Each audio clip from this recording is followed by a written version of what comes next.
आप अच्छी सैलरी कमाते हैं लेकिन फिर भी महीने के आखिरी में आपके पास पैसे नहीं बचते। आपका पैसा बढ़ नहीं रहा है। आप जहां पर पड़े थे, जितनी सेविंग आपके पास थी उतनी ही आपके पास पड़ी है। कोई ना कोई अननेसेसरी खर्चे आ जाते हैं। महीने का पैसा कहाँ जा रहा है ये समझ में नहीं आता। अब तो आपने बजट भी बना लिया, ट्रैक करना भी शुरू कर दिया, हर महीने पैसे और इन्वेस्टमेंट डालना भी शुरू कर दिए। मेरे बताए जितने मेथड्स थे वो सारे फॉलो कर लिए, लेकिन अभी भी चीजें आगे नहीं बढ़ रही है। वो मजा नहीं आ रहा है। वेल्थ क्रिएशन की जर्नी में आगे लग नहीं रहा है कि मैं जा रहा हूँ। जो फाइनेंशियल फ्रीडम एक सपना था, सपना आज भी है और लगता है सपना आगे भी रहेगा। अगर ये सारी चीजें आपके दिमाग में भी चल रही है तो ये वीडियो आपके लिए है। हो सकता है बजट बनाने के बाद, हर महीने सेविंग करने के बाद, सारी चीजें करने के बाद, एक पूरा प्रोसेस ओरिएंटेड तरीके से चलने के बावजूद आप फाइनेंशियल फ्रीडम की राह पर नहीं चल पा रहे हो सकता है इसका रीजन कुछ मनी ट्रैप हो। ऐसा मनी ट्रैप जो हम जैसे मिडिल क्लास लोगों की फैमिली में जरूर होता है। हमें बजट बनाने के साथ साथ, इंश्योरेंस लेने के साथ साथ, इन्वेस्टमेंट करने के साथ साथ इन मनी ट्रैप्स पे भी ध्यान देना है। ये जो मनी ट्रैप्स है ना, ये हमें उकसाती हैं, बताती हैं कि आओ मेरे ट्रैप में फंस जाओ, और हम उस ट्रैप में फंस भी जाते हैं। आज के वीडियो में हम यही बात करने वाले हैं, कौन से वो 5 मनी ट्रैप हैं जो हमें अमीर बनने से रोकती हैं, जो हमें वेल्थ क्रिएट करने से रोकती है। अगर आप इस ट्रैप से निकलना चाहते हो तो इस वीडियो को लाइक करो और अपने दोस्तों के साथ शेयर करो। अगर अभी तक आपने हमारे चैनल को सब्सक्राइब नहीं किया है तो सब्सक्राइब भी कर लो। जब हमारी इनकम बढ़ती है, हमारी सैलरी बढ़ती है, तो हम अपने लाइफस्टाइल को जिस तरीके से जी रहे थे उसको थोड़ा सा बेटर कर लेते हैं। जैसे हमारे पास पहले एक 20,000 रुपए वाला फोन था, अब हम 40,000 रुपए वाला फोन यूज करने लगे। पहले हमारे पास बाइक थी, अब हम गाड़ी लेने के बारे में सोचने लगे। अपने लाइफस्टाइल को सैलरी बढ़ने के साथ साथ अपग्रेड करना विदाउट कैलकुलेशन, इसे कहते हैं लाइफस्टाइल इन्फ्लेशन। राहुल ने जब जॉब स्टार्ट की थी तो उसकी सैलरी करीब 15,000 रुपए हर महीने की थी। 1-2 साल बाद उसकी सैलरी 35,000 रुपए हो गई। अब वो एक जगह पर फ्लैट लेकर आराम से रहने लगा, अपने और अपने भाई के साथ, और एक बाइक ले ली जिससे ऑफिस आना जाना वो सारी चीजें शॉर्ट हो गई, और आराम से मौज में जिंदगी चलने लगी, ना बहुत ही अच्छी ना बहुत ही बुरी। आज राहुल की सैलरी 1 लाख रुपए हर महीने की हो गई। अब उसने क्या किया कि वो सोच रहा है मैं जिस सोसाइटी में रहता हूँ फ्लैट लेकर, मैं दूसरे टावर में शिफ्ट हो जाऊं या दूसरी सोसाइटी में शिफ्ट हो जाऊं जहां पर थोड़ा और बेटर लोग रहते हैं, अच्छा क्राउड रहता है, ऐसी जगह पर शिफ्ट हो जाऊं। ऐसी जगह पर शिफ्ट हो जाऊं जहां पर मेट्रो नजदीक हो और मार्केट नजदीक हो। जबकि उसके पास बाइक है, उसे पता है कि वो बाइक से कम्यूट करता है। अब वो सोच रहा है कि यार बाइक से बहुत दौड़ लिए, भाग लिए, एक गाड़ी ले ली जाए। सेकेंड हैंड अगर ले सकते हैं तो ठीक है, नई के बारे में ट्राई करेंगे, नहीं ले पाएंगे तो सेकेंड हैंड ले लेंगे। लेकिन उसकी जो सेविंग और इन्वेस्टमेंट, वो 3,000 रुपए हर महीने 5 साल पहले डालता था, आज भी वो 3,000 रुपए हर महीने डाल रहा है। उसमें नहीं बढ़े, उसमें पैसे नहीं बढ़े, बाकी चीजों के बारे में थॉट प्रोसेस चल रहा है। इसे ही कहते हैं लाइफस्टाइल इन्फ्लेशन।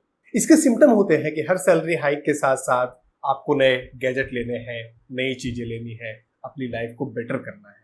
ये बेटर टर्म सुनने में हमें अच्छा लगता है, लेकिन क्या वो एक्चुअली बेटर होता है? आप देखोगे तो आपकी सेविंग्स तो बढ़ ही नहीं रही है। आप देखोगे आपने प्लान किया है, आपने बजट बनाया है, हर महीने आपकी इन्वेस्टमेंट जा भी रही है, लेकिन वही 3,000 रुपए जो पहले जा रही थी, अब वो आप बढ़ा नहीं रहे हो। अमीर वो नहीं है जो महंगा खर्चे, अमीर वो है जिसके अकाउंट में अच्छे अमाउंट में पैसे पड़े हो। जब आपके अकाउंट में अच्छे अमाउंट में पैसे पड़े होते हैं ना, तो आपके अंदर कॉन्फिडेंस आता है। अदरवाइज चेहरा आपका यूं हो जाता है, सुकड़ सा जाता है। ये बहुत ध्यान देने वाली चीज है। हो सकता है आपने नई गाड़ी, नई चीजें ले ली और आप तड़क भड़क करके चल रहे हैं, लेकिन अगर आपके पास जीरो है, बैलेंस नहीं है, सेविंग नहीं है, वेल्थ पोर्टफोलियो नहीं है, तो आपके अंदर कभी वो रियल कॉन्फिडेंस नहीं आएगा। और रियल कॉन्फिडेंस समझ में आ जाता है। बचने का तरीका ये है कि जब भी हमारी सैलरी हाइक हो, अगर हमारी रिस्पॉन्सिबिलिटी नहीं बढ़ी है, रिस्पॉन्सिबिलिटी इंक्रीज नहीं हुई है, तो हमें उसका 50% अपने इन्वेस्टमेंट में, अपने सेविंग्स में डालना चाहिए। बाकी 50% अपने ऊपर खर्च करो ना, मौज करो ना। मैं ये नहीं कह रहा हूं कि अगर आपकी सैलरी 20,000 रुपए बढ़ गई तो आप पूरा का पूरा 20,000 रुपए डाल दो और जिस तरीके से आज आप रह रहे थे उसी तरीके से नहीं। मैं ये कह रहा हूं कि अगर 20,000 रुपए आपकी सैलरी बढ़ती है तो 10,000 रुपए डाल दो सेविंग में, इन्वेस्टमेंट में, एडिशनल कर दो हर महीने। बाकी 10,000 रुपए आप अपने ऊपर उड़ाओ, मौज करो, थोड़ी सी लाइफस्टाइल बेटर करो। लाइफस्टाइल बेटर करनी है लेकिन एक लिमिट में रह के। आपको अपना बजट कैप का जो मेथड था उसे नहीं भूलना है। ये जो बाय नाउ पे लेटर का ऑप्शन आ गया है, छोटे छोटे एप्लीकेशन से आप डाउनलोड करो, केवल आधार नंबर और मोबाइल नंबर दो, लोन 30 सेकंड के अंदर, 1 मिनट के अंदर, 5 मिनट के अंदर आपके अकाउंट में पैसे आ जाते हैं। इसने मिडिल क्लास की लुटिया डुबो रखी है, इसने मिडिल क्लास की जिंदगी खराब कर रखी है। मैं सही बताऊं कि ज्यादातर लोगों के ईएमआई और ये जो फाइनेंशियल ट्रैप, ईएमआई के ट्रैप में फंस रहे हैं, ज्यादातर लोग इसी वजह से फंस रहे हैं। अभी खरीद कर लो, बाद में दे देंगे, जरूरत पड़ गई 1 लाख रुपए उठा लिए एप्लीकेशन से, ये सारी चीज। और जो जो मतलब नॉर्मल बैंक्स थी, आईसीआईसीआई और ये एचडीएफसी, ये सारे, ये भी अब आपको इंस्टेंट लोन देना स्टार्ट कर चुके। इंस्टेंट लोन लेना प्रॉब्ली जरूरत पड़ने पर नहीं, मतलब ठीक है, ओके आपने ले लिया, कोई बात नहीं। प्रॉब्लम ये है कि हम कैलकुलेट नहीं करते। अभी हमें जरूरत पड़ रही है, ले ले रहे हैं, कैसे चुकाएंगे इसके बारे में कैलकुलेट नहीं करते। प्रिया ने अपने जूते लिए, आईफोन लिया और वो नए घर में शिफ्ट हो रही थी तो सोफा उसने खरीदा। सारी चीजें सुनने में ऐसा लग रहा है कि इसेंशियल है, जरूरी है, और सब कुछ उसे 0% के क्रेडिट कार्ड पर, जो नो कॉस्ट ईएमआई वाला कॉन्सेप्ट है, उस पर आ गया। लेकिन उससे हुआ क्या कि हर महीने ये तीनों चीजें मिलाकर उसकी 12,000 रुपए की ईएमआई स्टार्ट हो गई और वो 12 महीने चलेगी। अब वो 12 महीने वो पैसे लॉक हो गए। अब वो अगर चाहती तो उसे इन्वेस्ट करके, थोड़ा सा प्लान करके खरीदना चाहिए था, लेकिन प्लान करके खरीदना चाहिए था, ईएमआई पे नहीं खरीदना चाहिए था। EMI is equal to mental blockage plus financial blockage. आपको अपनी सैलरी का, आप कोशिश करो कि आपको ईएमआई तो लेना ही ना पड़े, लोन लेना ही ना पड़े। लेकिन अगर आप लोन लेते हैं तो ईएमआई आपकी मंथली इनकम से 10 से 15% से ज्यादा ना हो। मतलब अगर आपकी सैलरी 1 लाख रुपए हर महीने की है तो 12-15 हजार रुपए से ज्यादा आपकी ईएमआई ना जा रही हो। अगर आपकी सैलरी 50,000 रुपए है तो 6-7 हजार रुपए से ज्यादा आपकी ईएमआई ना जा रही हो। वैसे तो फाइनेंशियल रूल कहता है 30% तक की ईएमआई आप दे सकते हो अपनी इनकम का, लेकिन मैं आपको सजेस्ट करता हूं 10 से 15%। बहुत सारे लोग तो अपनी सैलरी का आधा हिस्सा ईएमआई में दे रहे होते हैं।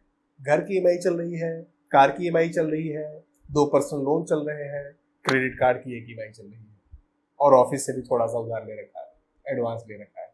ये इस ट्रैप से बचना है हमें। इस ट्रैप से जब तक आप नहीं बचेंगे, ये छोटी छोटी चीजें एक्यूमुलेट होके कब बड़े नासूर में बदल जाएगी, आपको पता भी नहीं चलेगा।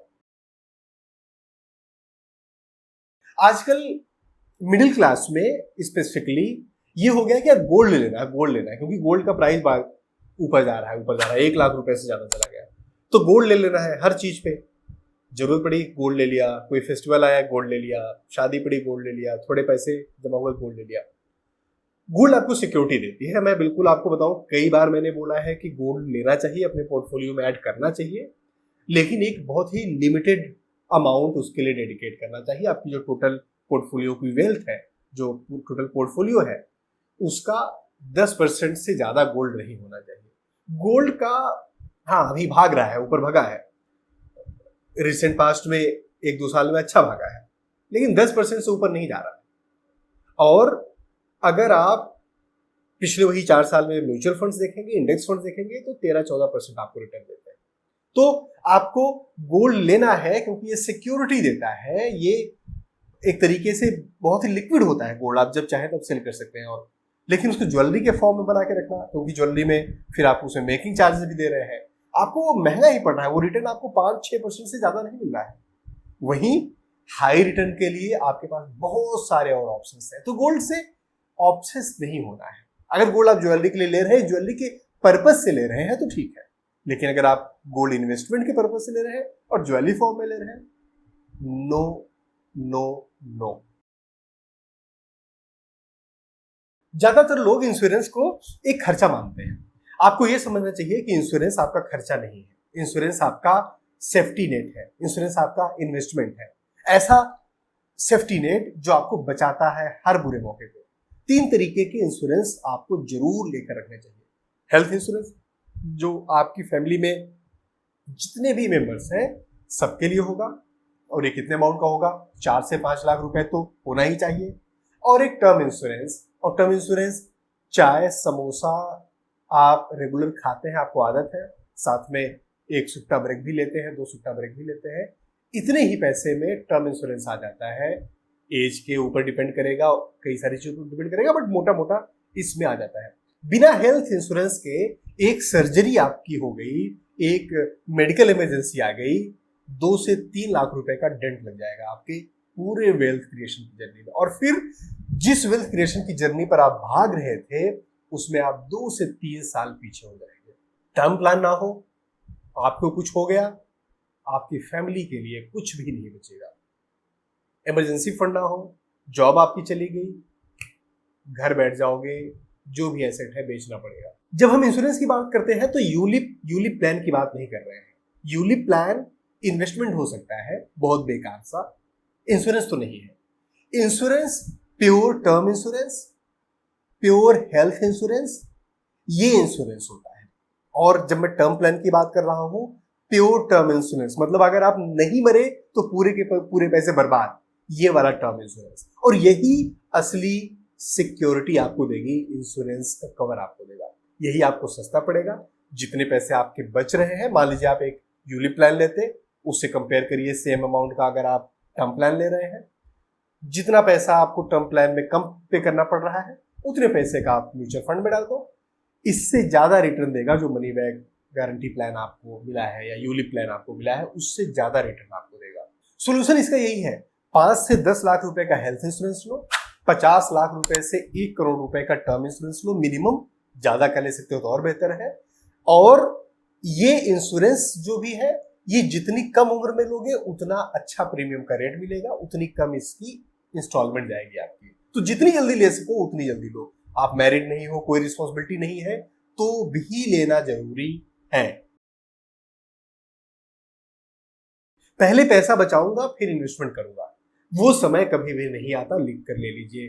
कभी भी ऐसा समय नहीं आता कि हमारा पैसा बचेगा, हमारी इतनी सैलरी हो जाएगी तब मैं इन्वेस्टमेंट करना स्टार्ट करूंगा। जो लोग 10,000 रुपए कमा रहे हैं उनके पैसे भी नहीं बचते, जो 1 लाख रुपए 5 लाख रुपए हर महीने के कमा रहे हैं उनके पैसे भी नहीं बचते। और मैं इसका जीता जाता एग्जाम्पल हूँ। मैंने देखा है, जब मेरी सैलरी स्टार्ट करी थी करियर और 10,000 15 20 हजार रुपए के आसपास थे, कभी भी नहीं बचता था, और 3 लाख रुपए सैलरी पर भी एक पैसे नहीं बचते।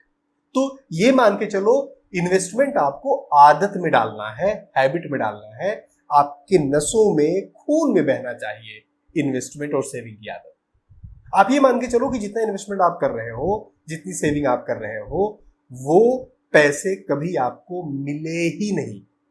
इस मेंटल सेटअप से चलो, इस मेंटल स्टेटस से चलो, तब आप पैसे बचा पाओगे। पैसे होंगे तब इन्वेस्टमेंट होगा, ये दिन कभी नहीं आएगा। जितनी जल्दी स्टार्ट करोगे उतना अच्छा और बेटर रिजल्ट मिलेगा। सोल्यूशन इसका यही है कि स्टार्ट करो, आज से स्टार्ट करो, एसआईपी से स्टार्ट करो, इंडेक्स फंड में पैसे डालने से स्टार्ट करो, 500 रुपए हर महीने से स्टार्ट करो। नहीं पैसे बच रहे हैं ना आपके, 500 रुपए तो हर महीने बचा सकते हो, 500 रुपए से स्टार्ट करो। अगर आप 1,000 रुपए भी हर महीने डालते हो, 5 साल बाद ये करीब 80-85 हजार रुपए हो जाते हैं। और 1,000 रुपए महीने डालकर 80-85 हजार रुपए अच्छी बात है, बड़ी बात है। ऑटो डेबिट लगा दो, आपके पैसे नहीं बच पाते हैं महीने के आखिरी में ताकि आप इन्वेस्टमेंट कर पाओ, जिस दिन सैलरी आती है अगले दिन इसका ऑटो डेबिट लगा दो, अपने आप पैसे कट जाए, आपके हाथ में ठन गोपाल, कुछ नहीं आए। और जितनी जल्दी स्टार्ट करोगे उतना ज्यादा बेनिफिट मिलेगा आपको। लॉन्ग टर्म सोचकर करना है, शॉर्ट टर्म सोचकर नहीं करना है।